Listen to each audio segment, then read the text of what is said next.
Hey guys, welcome back to another video. This is Will. In this video, I just want to show you guys a few more things that you need to update in the dashboard to fully update all of the dashboard elements. So basically, there's a bunch of equations in the dashboard that take in a bunch of different ranges of data.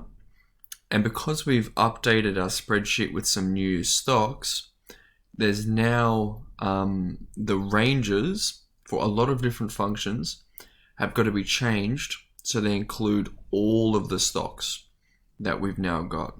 Okay, so one of the first ones to have a look at is the historical price data here.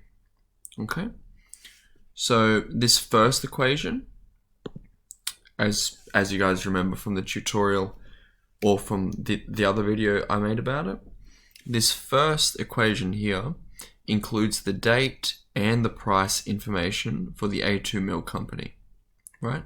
If we drag this one down to include the additional stocks here, Excel's not going to know what to put in those cells because it'll be overriding each cell with the date or the new price information, okay? We instead have to drag down the one that's below it, which only contains price information. So if we grab that one, drag it down for the other two stocks that we've got, wait for it to load. Awesome. So now there's a few more values in this return and risk analysis table here. The first one is this last year average price. This isn't too hard to work out. We just drag that equation down. And then the next one is this last year's standard deviation. Let's drag that equation down as well. So cool.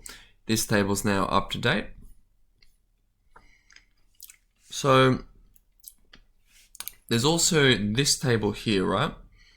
In terms of the complexity of understanding what the equations are doing, in this table, it's probably the most complicated table on the dashboard, in my opinion.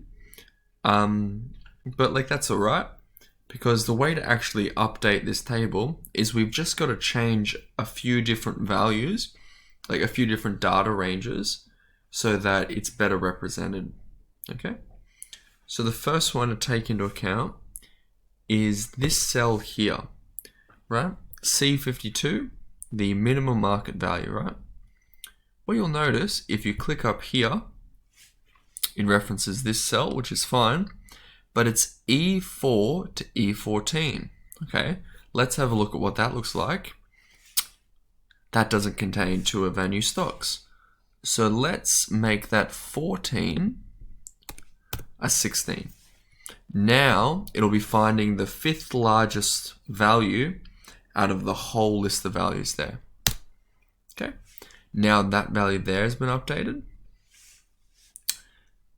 but that's not the only value that we've got to update. There's also the value in this table here. Okay, so the first one is it's B5 to F14. It's still referencing values in that first table, and it's not referencing all of the values that are there. Okay. So let's drag this down so it's referencing those values. And then let's also drag this one down. Okay, now it's referencing all of the appropriate values. Let's hit enter.